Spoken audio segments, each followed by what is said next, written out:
ఒక నిమిషం ఆగండి నుమన్ గారు, I'll come back to you. Please wait. Upender గారు మీ సబ్మిషన్ ఏంటి? ఇప్పుడు గతంలో నాకు నవ్వొస్తుంది మన న్యూమన్ బై మాట్లాడుతుంటే. వాళ్ళు ఏంటంటే ఫిలాసఫీ ఏంటంటే అబద్ధాలు చెప్పాలి, ప్రజలకి నిజాలు చెప్తే నమ్మరు, ఇష్టం వచ్చినట్టు అబద్ధాలు చెప్పాలి, అధికారంలోకి రావాలని చెప్పి మేము చెప్పిన మాటలు కావు. ఇప్పుడున్న ముఖ్యమంత్రి గారు అనేక టీవీలలో ఇంటర్వ్యూలు ఇచ్చిన మాటలు. 420 హామీలు ఈ దేశంలో ఏ రాజకీయ పార్టీ ఆఫ్టర్ ఇండిపెండెన్స్ ఇవ్వలే. ఇచ్చిర్రు, నోటుకొచ్చినట్టు రాసిర్రు, నోటుకొచ్చినట్టు డిక్లరేషన్ల పేరుతోటి లేకపోతే గ్యారంటీల పేరుతోటి బాండ్ పేపర్ల మీద కూడా రాసిచ్చిర్రు, వచ్చిర్రు. ఎంత ఘోరం అంటే ఈ రోజు 400 మంది రైతులు ఆత్మహత్య చేసుకున్నారు. ఈ రాష్ట్రంలో యూరియా వేయలేని పరిస్థితిలో ఇంత దౌర్భాగ్యమైన పరిస్థితి అండి. మహిళలు పిల్లల్ని సంకల పెట్టుకొని ఉదయం 4 గంటలకి లైన్లో నిలబడి యూరియా కొనుక్కునే పరిస్థితి. గత 10 సంవత్సరాలలో రామరెడ్డి గారి రైతు బిడ్డ. నేను ఏ మాటకు ఆ మాట మాట్లాడాలి. మనం ఏ పార్టీ ఉంటే ఆ పార్టీ వంట కొట్టడానికి కాదు. మేము రైతు బిడ్డలం, నువ్వు రైతు బిడ్డవే. హ్యూమన్ బై అంటే హైదరాబాద్ లో పుట్టి పెరిగి ఉండొచ్చు, ఆయనకు తెలియకపోయింది.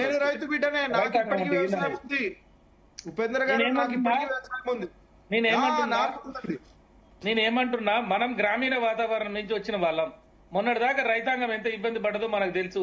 పంటలు పండించి కుప్పలు కుప్పలుగా రాసులుగా పోస్తే ఆ ఒడ్ల మీద కొనండిర నాయన అని చెప్పి కేవీపీ సెంటర్లు రాక ఆ ఒడ్లు కొనక అనేక మంది రైతులు ఆ కుప్పల మీద పడి గుండె పగిలి చచ్చిపోయినటువంటి పరిస్థితులు మనం చూసాం.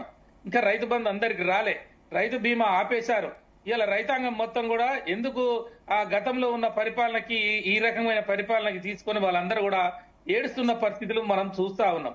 అంటే మీరు మాట్లాడవచ్చు కాక ఎన్నైనా మాటలు, నేను మాట్లాడతా, నువ్వు మాట్లాడవచ్చు, ఏదైనా మాట్లాడవచ్చు, కానీ వాస్తవాలు ఏంటనేది ప్రజలకు తెలుసు. జీటీవీ వాళ్ళు చర్చ పెడుతున్నప్పుడు మనం వాస్తవాలు మాట్లాడితే బాగుంటది. పొద్దున్నే లేచి మన సమయాన్ని ఇంతగానం చేస్తున్నప్పుడు వాస్తవాల్ని మీరు చెప్పండి, మేము కూడా అప్రిషియేట్ చేస్తాం. ఇవాళ అనేక రకాలుగా మేము ఆ రోజు కట్టించిన బిల్డింగ్నే ఈ రోజు రంగులేసి సున్నాలేసి దానికి ఫ్యాన్లు పెట్టో స్విచ్లు పెట్టో ఇస్తూ మేమే ఇస్తామని చెప్పారు, ఇస్తున్నామని చెప్తున్నారు ఇందిరమ్మ ఇండ్లని. గతంలో మేము ఇచ్చిన ఉద్యోగాలే మరి ఆ రోజు మీరు ఇచ్చిన నోటిఫికేషన్ 5,000 ఉద్యోగాలు. అంతకుముందు నోటిఫికేషన్ ఇచ్చినాయి, పరీక్షలు పెట్టినాయి, రిజల్ట్ ఇవ్వనటువంటి ఆగిపోయినాయి.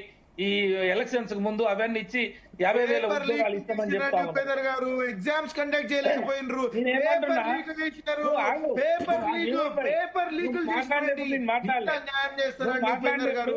నిజాలు మాట్లాడమన్నారు, నిజాలు మాట్లాడుతున్నా నేను.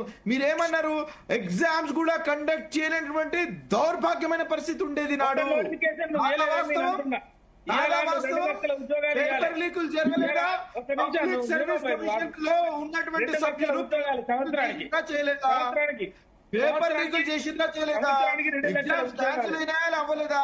10 సంవత్సరాల్లో ఒక్క నోటిఫికేషన్ ఇచ్చి ఒక్కసారి కూడా మీరు జాబులు ఇవ్వలేనటువంటి దౌర్భాగ్యమైన పరిస్థితి కాదా?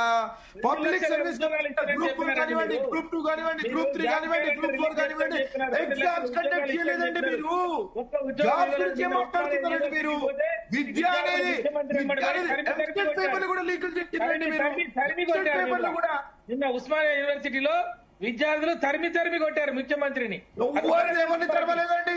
1000 కోట్ల రూపాయలు ఇచ్చినాము, 1000 కోట్ల రూపాయలు ఇస్తున్నామని ఎవరిని తరమరండి. మీకు దమ్ము లేదు. కేసీఆర్ 10 సంవత్సరాల్లో ఒక్కసారి కూడా